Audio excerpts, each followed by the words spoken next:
Welcome to Guns, Geary, and Guns with Gary Gunderson. I am Gary Gunderson. Today is a planned follow-up to the Zombie Loadout collaboration video released in conjunction with 8mm Mauserman and The Blind Sniper. I will go over my thoughts on their loadouts and pick out the one I am most likely to use, apart from my own choices, of course. As a quick reminder, for my zombie fighting kit, I chose a PS90, Browning High Power, a machete, and a baby Browning. Check out the video if you missed it. Let's go over the rules again just in case you missed the last one. You get one primary rifle, a pistol, a melee weapon, and one special, which can be any of the above. For 8mm Mauserman's first loadout, his primary rifle was an M16A1 with a 20-inch barrel, with plans to add accessories like a low-power optic and updated handguards. This is a classic choice, and it would be easy to gather ammo for the AR platform if you're roaming around the American wasteland. It's hard to argue with this, as it's definitely a wise choice. For his pistol, he chose a CZ82 and 9mm Makarov.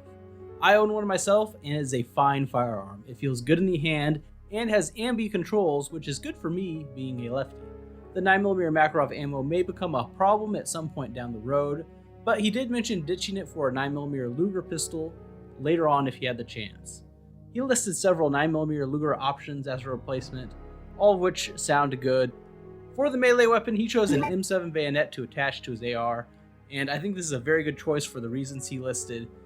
Gaining reach with your rifle in a classic bayoneting maneuver is a good way to keep those teeth away from you in close quarters. Turning your rifle into a pike or spear is definitely advantageous. It allows you to wield a melee weapon while also being able to continue to use your primary.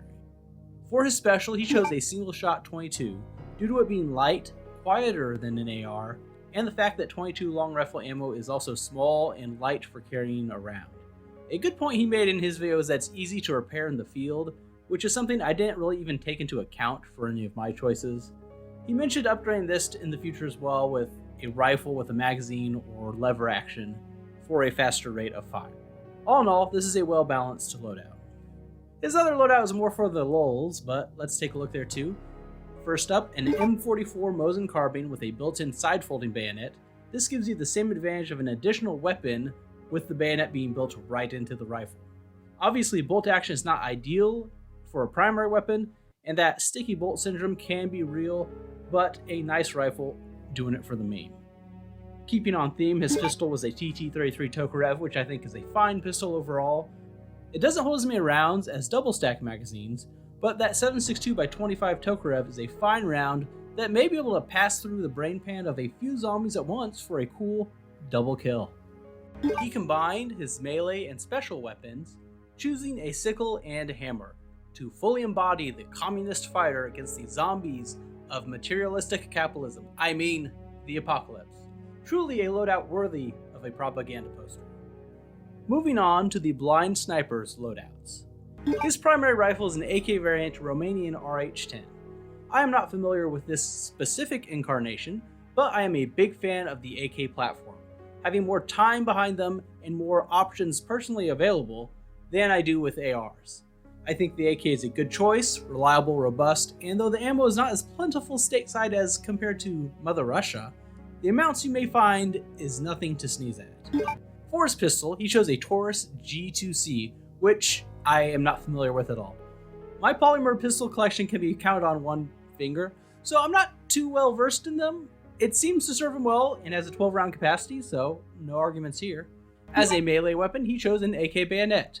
Though he did say his particular AK does not have the bayonet mounting option, I'm sure that can be fixed with a field modification. One of the reasons he mentioned the AK bayonet as a choice was for the wire cutters that are built into it. It also has a saw blade built in as well, and though I recently made a video showing how these multi-tool functions aren't ideal, you should check it out if you haven't seen it, they are better than not having them at all, and in an apocalypse scenario, carrying more and more gear would definitely be an issue. For special, he mentioned two things in particular, a medkit, which is always essential, and a flare gun. A flare gun wasn't something that even entered consideration for me, but he makes some really good points about the various uses they would have in this scenario.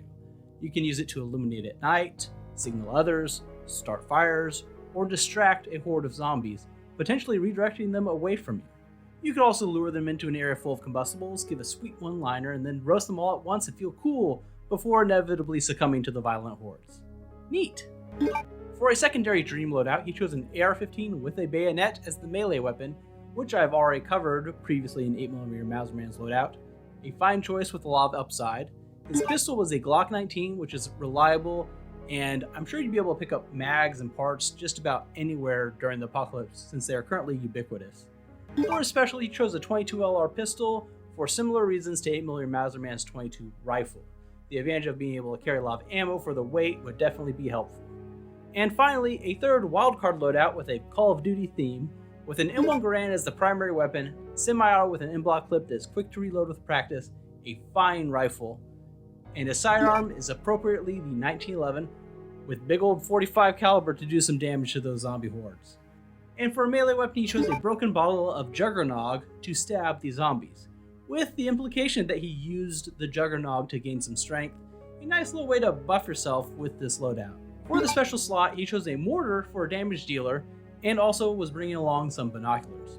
The mortar, of course, would be excellent in a horde scenario, and the binoculars could help you detect or avoid them as you travel about. I am happy with the variety of options that they came up with for their loadouts, but if I had to choose one practical loadout from their lists, I would go with the blind snipers, AK-47, pistol, bayonet, and flare gun. This is almost exclusively based on the AK option with the bayonet, since I prefer that platform over ARs, and I was really close to picking those as my primary and melee in my loadout. And I do think the flare gun gives a lot of good flexibility and options that I had not considered before seeing his video. Anyways, that's all for today. Please check out my original video if you didn't get a chance to watch it.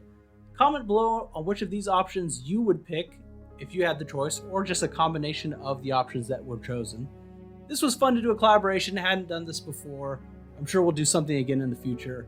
Please like the video and subscribe to the channel for more content. Thanks for watching.